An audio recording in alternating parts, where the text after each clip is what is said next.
নমস্কার বন্ধুরা, কেমন আছেন আপনারা সবাই? আশা করছি সবাই অনেক ভালো আছেন।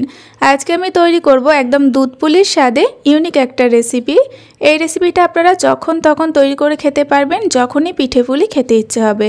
যদি হাতের কাছে নারকেল বা কোনো রকম পুর না রেডি থাকে, সেগুলো ছাড়াই কিন্তু এইভাবে এই রেসিপিটা তৈরি করে খেতে পারেন। অনেক লোভনীয় হয়, তার সাথে সুস্বাদু। বানাতে দু একটা উপকরণ লাগে, তার সঙ্গে একদম সহজভাবে বানানো যায়। আজকের রেসিপিটা অবশ্যই প্রথম থেকে শেষ পর্যন্ত দেখুন, অনেক ভালো লাগবে আপনাদের। তো চলুন শুরু করি আজকের রেসিপি।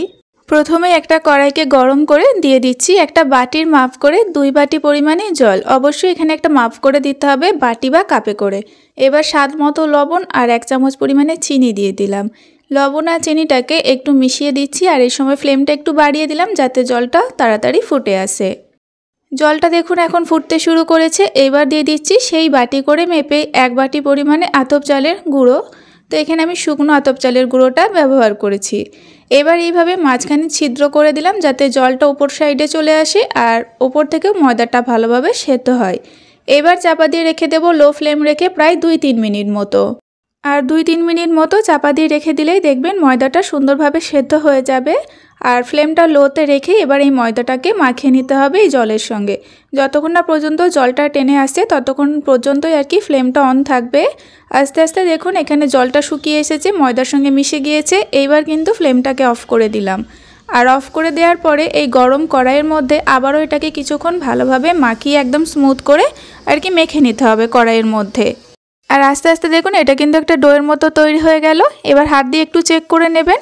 হাতের মধ্যে অল্প করে একটু ময়দা তুলে দেখবেন খুব সহজে এরকম একটা গোল তৈরি হবে, তবে হাতের মধ্যে একটুও কিন্তু ময়দা লেগে যাবে না।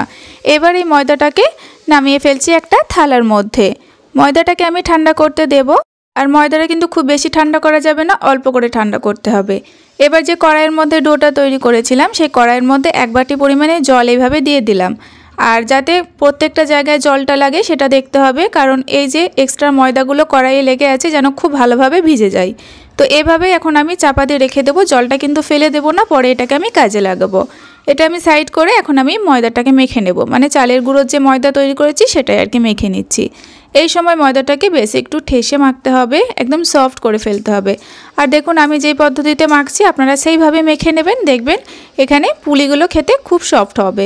তো এখানে আমি ময়দাটা মেখে নিলাম। তো আপনারা যে কোনো পিঠে পুলি এমনকি আতপ চালের রুটি বানানোর জন্য এইভাবেই আপনারা ডোটা তৈরি করবেন, দেখবেন রুটিও যেমন ফুলকো হবে তার সঙ্গে পিঠে পুলিও কিন্তু দারুণ সফট হবে। এবার আমি ছোট ছোট করে লেচি কেটে নিলাম, খুবই সহজভাবে তৈরি হবে। আর এখানে কিন্তু কোনো রকম পুর ছাড়াই আমি তৈরি করব। তো দেখুন এইভাবে গোল করার পরে জাস্ট আঙুল দিয়ে একটু চেপে দিলাম। আবার একটা তৈরি করছি। আর এগুলো তৈরি করার সময় দেখবেন আঙুলের মধ্যে বারবার আর কি ময়দা লেগে লেগে আসবে, তখন কিন্তু অল্প করে একটু জল হাতে নিয়ে এইভাবে চেপে দিলে দেখবেন খুব সুন্দরভাবে তৈরি হয়ে যাবে। তো এই একই পদ্ধতিতে আমি সমস্তগুলো রেডি করে নিলাম। এবার এগুলোকে আমি রান্না করে নেব। তার জন্য দেখুন যে কড়াইটা আমি চাপা দিয়ে আর কি জল সমেত চাপা দিয়ে রেখেছিলাম, এই ময়দাটা কিন্তু এখন নরম হয়ে গিয়েছে। এই ময়দাটাকে কিন্তু ফেলে দেব না। এবার সমস্ত কড়াইয়ের আর কি সাইড থেকে ময়দাটাকে এক জায়গায় করে নামিয়ে নিচ্ছি। একদমই এটাকে কিন্তু ফেলে দেওয়া যাবে না, এর মধ্যেই আমি এই দুধের শিরা তৈরি করব। এখানে প্রথমে আমি এই বাটি করে 1 বাটি জল দিয়েছিলাম, এখন দিয়ে দিলাম এই বাটি করে 1.5 বাটি পরিমাণে গরুর দুধ। দুধের মধ্যে আমি দিয়ে দিচ্ছি একটা এলাচ ফ্লেভারের জন্য। এবার প্রথমে একটু ভালোভাবে নেড়েচেড়ে মিশিয়ে নেব, আর ফ্লেমটাকে একটু বাড়িয়ে দেব যাতে দুধটা ফুটে আসে খুব তাড়াতাড়ি। তো আপনারা যখন দুধ পুলি পিঠা তৈরি করবেন ঠিক এইভাবেই দুধের শিরাটা তৈরি করবেন, দেখবেন খেতে ভীষণ টেস্টি হয়। তো দুধটা একটু মিশিয়ে নিলাম সব কিছুর সঙ্গে। এবার দিয়ে দিলাম 1 প্যাকেট পরিমাণে আমুল দুধের গুঁড়ো। এখানে 2 চামচের মতো দিলেই হবে। আর যদি মনে হয় দুধের গুঁড়ো দিতে চাইছেন না তাহলে নাও দিতে পারেন, স্কিপ করে দিতে পারেন। তো এবার দেখুন এখানে আমি খুব ভালোভাবে দুধের গুঁড়োটাকে মিশিয়ে নিলাম। আর দুধটা এই সময় কিন্তু হালকা গরম ছিল, সেই অবস্থাতে আমি পাউডার দুধটা এখানে দিয়েছি। বেশি গরম অবস্থায় দিলে দুধটা কিন্তু দলা পাকিয়ে যেত। এরপর আমি বেশ কিছুক্ষণ দুধটাকে ফুটিয়ে ঘন করে নিচ্ছি। আর এখন দেখুন খুব সুন্দরভাবে ঘন হয়েছে। যেহেতু আমুল দুধের গুঁড়ো আছে তাই খুব তাড়াতাড়ি ঘন হয়ে যাবে। যখন ঠিক এরকম ঘন হবে তখনই দিয়ে দিতে হবে আর কি যেগুলো বানিয়ে রেখেছিলাম সেগুলো এখন আমি এখানে দিয়ে দিলাম।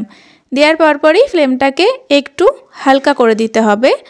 তারপরে তলার দিক থেকে একটু নাড়াচাড়া করে দিতে হবে তারপরে যখন একটু বিট করে ফুটতে শুরু করবে তখন এর মধ্যে গুড় দিতে হবে। আমি এখানে গুড় দিচ্ছি, আপনারা এখানে চিনিটাও দিতে পারেন, তবে আমি এখানে আখের গুড় দিচ্ছি। এই সময় এখনও পর্যন্ত কিন্তু খেজুরের গুড়টা পাওয়া যায়নি, তাই আখের গুড়টা দিলাম।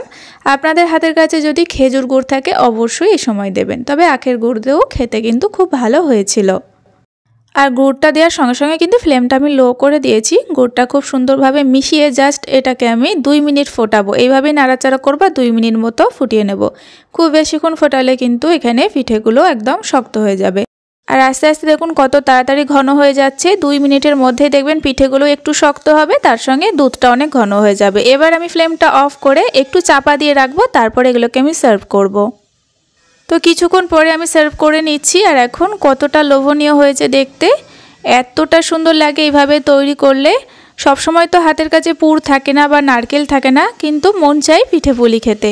এইভাবে আপনারা তৈরি করে খেয়ে দেখবেন, একবার বানালে কিন্তু বারবার বানাতে ইচ্ছে হবে। আর এটা ঠান্ডা করে খেলে বেশি ভালো লাগে। আর দেখুন এই পিঠেটাও কিন্তু একদম পারফেক্ট সেদ্ধ হয়েছে, একদম শক্তও নয় একদম নরমও না, একদম পারফেক্ট খাওয়ার মতো হয়ে গিয়েছে।